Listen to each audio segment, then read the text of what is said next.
संतोषी माता व्रत कथा। एक बुढ़िया थी, उसके 7 बेटे थे। 6 कमाने वाले थे जबकि एक निकम्मा था। बुढ़िया 6 बेटों की रसोई बनाती, भोजन कराती और उनसे जो कुछ जूठन बचती वह 7वें को दे देती। एक दिन वो पत्नी से बोला, देखो मेरी माँ को मुझ पर कितना प्रेम है। वह बोली, क्यों नहीं, सबका झूठा जो तुमको खिलाती है। वह बोला, ऐसा नहीं हो सकता है, मैं जब तक आंखों से न देख लूं मान नहीं सकता। बहू हंसकर बोली, देख लोगे तब तो मानोगे। कुछ दिन बाद त्योहार आया। घर में 7 प्रकार के भोजन और चूरमे के लड्डू बने। वह जांचने को सिर दुखने का बहाना कर पतला वस्त्र सिर पर ओढ़े रसोई घर में सो गया। वो कपड़े में से सब देखता रहा। 6 भाई भोजन करने आए।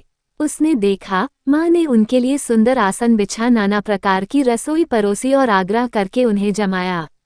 वह देखता रहा। 6 भोजन करके उठे तब माँ ने उनकी झूठी थालियों में से लड्डुओं के टुकड़े उठाकर एक लड्डू बनाया। जूठन साफ कर बुढ़िया माँ ने उसे पुकारा, बेटा 6 भाई भोजन कर गए, अब तू ही बाकी है, उठ तू कब खाएगा।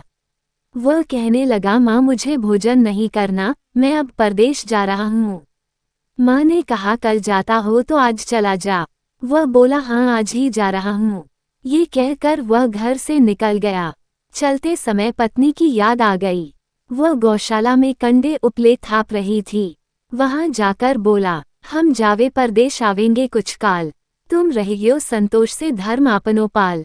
वह बोली, जाओ पिया आनंद से हमारो सोच हटाया, राम भरोसे हम रहे ईश्वर तुम्हें सहाय। 2 निशानी आपन देख धरूं में धीर, सुधी मति हमारी बिसारियो रखियो मन गंभीर। वह बोला, मेरे पास तो कुछ नहीं, यह अंगूठी है सो ले और अपनी कुछ निशानी मुझे दे।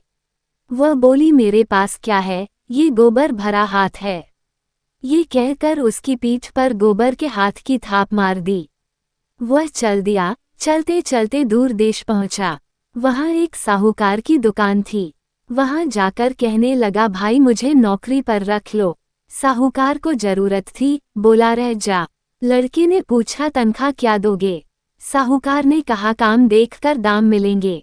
साहूकार की नौकरी मिली। वह सुबह 7 बजे से 10 बजे तक नौकरी बजाने लगा।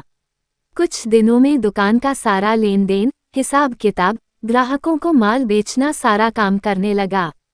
साहूकार के 7-8 नौकर थे, वे सब चक्कर खाने लगे, ये तो बहुत होशियार बन गया। सेठ ने भी काम देखा और 3 महीने में ही उसे आधे मुनाफे का हिस्सेदार बना लिया। वो कुछ वर्ष में ही नामी सेठ बन गया और मालिक सारा कारोबार उस पर छोड़कर चला गया। इधर उसकी पत्नी को सास ससुर दूध खा देने लगे, सारी गृहस्थी का काम करा के उसे लकड़ी लेने जंगल में भेजते। इस बीच घर के आटे से जो भूसी निकलती उसकी रोटी बनाकर रख दी जाती और फूटे नारियल की नारेली में पानी। एक दिन वो लकड़ी लेने जा रही थी। रास्ते में बहुत सी स्त्रियां संतोषी माता का व्रत करती दिखाई दी।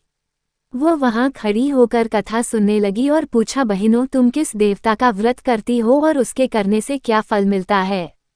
यदि तुम इस व्रत का विधान मुझे समझाकर कहोगे तो मैं तुम्हारा बड़ा आसान मानूंगी।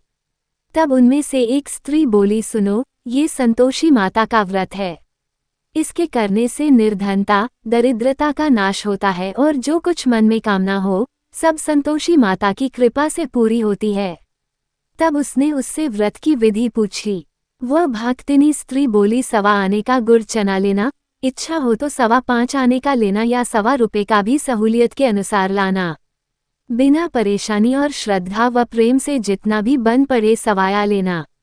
प्रत्येक शुक्रवार को निराहार रहकर कथा सुनना, इसके बीच क्रम टूटे नहीं, लगातार नियम पालन करना। सुनने वाला कोई न मिले तो घी का दीपक जला उसके आगे या जल के पात्र को सामने रखकर कथा कहना। जब कार्य सिद्ध न हो नियम का पालन करना और कार्य सिद्ध हो जाने पर व्रत का उद्यापन करना। 3 मास में माता फल पूरा करती है। यदि किसी के ग्रह खोटे भी हों तो भी माता वर्ष भर में कार्य सिद्ध करती है। फल सिद्ध होने पर उद्यापन करना चाहिए, बीच में नहीं।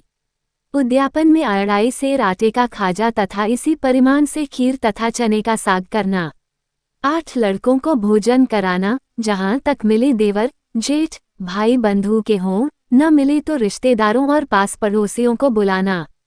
उन्हें भोजन करा, यथाशक्ति दक्षिणा दे, माता का नियम पूरा करना। उस दिन घर में खटाई न खाना। ये सुन बुढ़िया के लड़के की बहू चल दी। रास्ते में लकड़ी के बोझ को बेच दिया और उन पैसों से गुड़ चना ले माता के व्रत की तैयारी कर आगे चली और सामने मंदिर देखकर पूछने लगी, यह मंदिर किसका है? सब कहने लगे, संतोषी माता का मंदिर है। ये सुनकर माता के मंदिर में जाकर चरणों में लौटने लगी। दीनों विनती करने लगी, माँ मैं निपट अज्ञानी हूँ, व्रत के कुछ भी नियम नहीं जानती, मैं दुखी हूँ। हे माता जगत जननी, मेरा दुख दूर कर, मैं तेरी शरण में हूँ। माता को दया आई। एक शुक्रवार बीता कि दूसरे को उसके पति का पत्र आया और तीसरे शुक्रवार को उसका भेजा हुआ पैसा आ पहुंचा। ये देख जेठ जेठानी मुंह सिकोड़ने लगे। लड़के ताने देने लगे, काकी के पास पत्र आने लगे, रुपया आने लगा, अब तो काकी की खातिर बढ़ेगी। बेचारी सरलता से कहती, भैया कागज आवे रुपया आवे, हम सबके लिए अच्छा है। ऐसा कहकर आंखों में आंसू भरकर संतोषी माता के मंदिर में मातेश्वरी के चरणों में गिरकर रोने लगी। माँ मैंने तुमसे पैसा कब मांगा है? मुझे पैसे से क्या काम है? मुझे तो अपने सुहाग से काम है। मैं तो अपने स्वामी के दर्शन मांगती हूँ। तब माता ने प्रसन्न होकर कहा, जा बेटी तेरा स्वामी आएगा। ये सुनकर खुशी से बावली होकर घर में जा काम करने लगी। अब संतोषी माँ विचार करने लगी, इस भोली पुत्री को मैंने कह तो दिया कि तेरा पति आएगा, लेकिन कैसे? वह तो इसे स्वप्न में भी याद नहीं करता। उसे याद दिलाने को मुझे ही जाना पड़ेगा। इस तरह माताजी उस बुढ़िया के बेटे के पास जा स्वप्न में प्रकट हो कहने लगी, साहूकार के बेटे सो रहा है या जागता है? वह कहने लगा, माता सोता भी नहीं जागता भी नहीं हूँ, कहो क्या आ गया है? माँ कहने लगी, तेरे घर बार कुछ है कि नहीं? वह बोला, मेरे पास सब कुछ है, माँ बाप है, बहू है, क्या कमी है? माँ बोली, भोले पुत्र तेरी बहू घोर कष्ट उठा रही है, तेरे माँ बाप उसे परेशानी दे रहे हैं। वह तेरे लिए तरस रही है, तू उसकी सुध ले। वह बोला, हाँ माताजी ये तो मालूम है, परंतु जाऊं तो कैसे? परदेश की बात है, लेन देन का कोई हिसाब नहीं, कोई जाने का रास्ता नहीं आता, कैसे चला जाऊं? माँ कहने लगी, मेरी बात मान, सवेरे नहा धोकर संतोषी माता का नाम ले, घी का दीपक जला दंडवत कर दुकान पर जा बैठ। देखते देखते सारा लेन देन चुक जाएगा, जमा का माल बिक जाएगा, सांझ होते होते धन का भारी ढेर लग जाएगा। अब बूढ़े की बात मानकर वह नहा धोकर संतोषी माता को दंडवत घी का दीपक जला दुकान पर जा बैठा। थोड़ी देर में देने वाले रुपया लाने लगे, लेने वाले हिसाब लेने लगे। कोठे में भरे सामान के खरीददार नकद दाम दे सौदा करने लगे। शाम तक धन का भारी ढेर लग गया। मन में माता का नाम ले चमत्कार देख प्रसन्न हो घर ले जाने के वास्ते गहना कपड़ा सामान खरीदने लगा। यहाँ काम से निपट तुरंत घर को रवाना हुआ। उधर उसकी पत्नी जंगल में लकड़ी लेने जाती है, लौटते वक्त माताजी के मंदिर में विश्राम करती। वो तो उसके प्रतिदिन रुकने का जो स्थान ठहरा, धूल उड़ती देख वह माता से पूछती है, हे माता ये धूल कैसे उड़ रही है? माता कहती है, हे पुत्री तेरा पति आ रहा है, अब तू ऐसा कर लकड़ियों के 3 बोझ बना ले, एक नदी के किनारे रख और दूसरा मेरे मंदिर पर व तीसरा अपने सिर पर। तेरे पति को लकड़ियों का गट्ठर देख मोह पैदा होगा, वह यहाँ रुकेगा, नाश्ता पानी खाकर माँ से मिलने जाएगा, तब तू लकड़ियों का बोझ उठाकर जाना और चौक में गट्ठर डालकर जोर से आवाज लगाना, लो सासू जी लकड़ियों का गट्ठर लो, भूसी की रोटी दो, नारियल के खेपड़े में पानी दो, आज मेहमान कौन आया है? माताजी से बहुत अच्छा कहकर वह प्रसन्न मन से लकड़ियों के 3 गट्ठर बनाई, एक नदी के किनारे पर और एक माताजी के मंदिर पर रखा। इतने में मुसाफिर आ पहुंचा।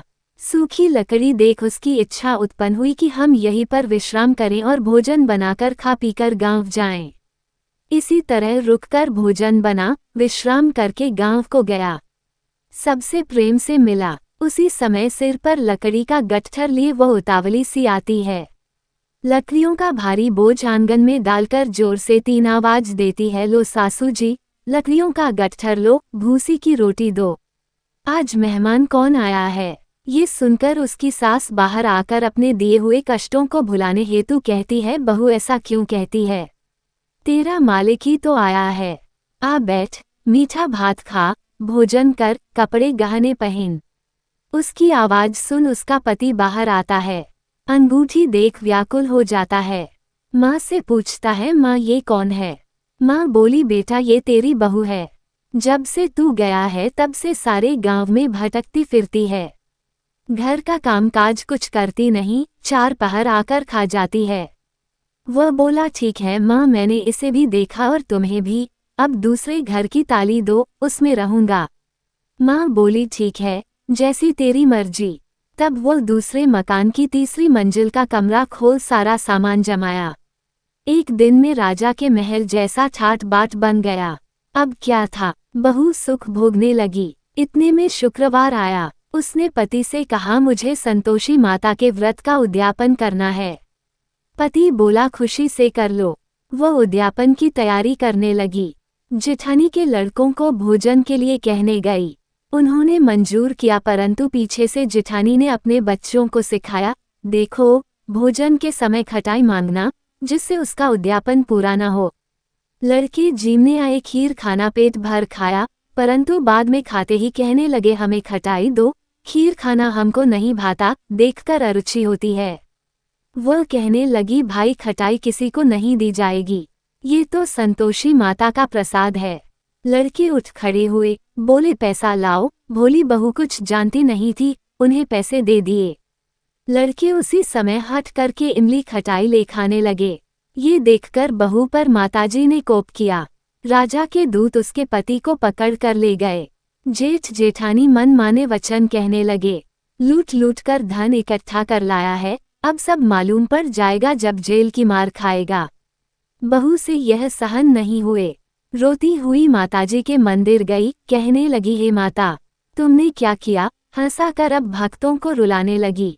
माता बोली, बेटी तूने उद्यापन करके मेरा व्रत भंग किया है। वह कहने लगी, माता मैंने कुछ अपराध किया है, मैंने तो भूल से लड़कों को पैसे दे दिए थे, मुझे क्षमा करो, मैं फिर तुम्हारा उद्यापन करूंगी। माँ बोली, अब भूल मत करना। वह कहती है, अब भूल नहीं होगी, अब बतलाओ वे कैसे आवेंगे? माँ बोली, जा पुत्री, तेरा पति तुझे रास्ते में आता मिलेगा। वह निकली, राह में पति आता मिला। वह पूछी, कहाँ गए थे? वह कहने लगा, इतना धन जो कमाया है उसका टैक्स राजा ने मांगा था, वह भरने गया था। वह प्रसन्न हो बोली, भला हुआ, अब घर को चलो। कुछ दिन बाद फिर शुक्रवार आया। वह बोली, मुझे फिर माता का उद्यापन करना है। पति ने कहा, करो। बहू फिर जेठ के लड़कों को भोजन को कहने गई। जेठानी ने एक दो बातें सुनाई और सब लड़कों को सिखाने लगी, तुम सब लोग पहले ही खटाई मांगना। लड़के भोजन से पहले कहने लगे, हमें खीर नहीं खानी, हमारा जी बिगड़ता है, कुछ खटाई खाने को दो। वह बोली, खटाई किसी को नहीं मिलेगी, आना हो तो आओ। वह ब्राह्मण के लड़के लाकर भोजन कराने लगी। यथाशक्ति दक्षिणा की जगह एक एक फल उन्हें दिया। संतोषी माता प्रसन्न हुई। माता की कृपा होते ही 9वें मास में उसके चंद्रमा के समान सुंदर पुत्र प्राप्त हुआ। पुत्र को पाकर प्रतिदिन माता जी के मंदिर को जाने लगी। माँ ने सोचा, ये रोज आती है, आज क्यों न इसके घर चलूं। यह विचार कर माता ने भयानक रूप बनाया। गुड़ चने से सना मुख, ऊपर सूंड के समान होठ, उस पर मक्खियां भिन भिन कर रही थी। देहली पर पैर रखते ही उसकी सास चिल्लाई, देखो रे, कोई चुड़ैल डाकिन चली आ रही है, लड़कों इसे भगाओ, नहीं तो किसी को खा जाएगी। लड़के भगाने लगे, चिल्लाकर खिड़की बंद करने लगे। बहू रोशनदान में से देख रही थी, प्रसन्नता से पगली बन चिल्लाने लगी, आज मेरी माताजी मेरे घर आई है, वह बच्चे को दूध पीने से हटाती है। इतने में सास का क्रोध फट पड़ा। वह बोली, क्या उतावली हुई है? बच्चे को पटक दिया। इतने में माँ के प्रताप से लड़के ही लड़के नजर आने लगे। वह बोली, माँ मैं जिसका व्रत करती हूँ ये संतोषी माता है।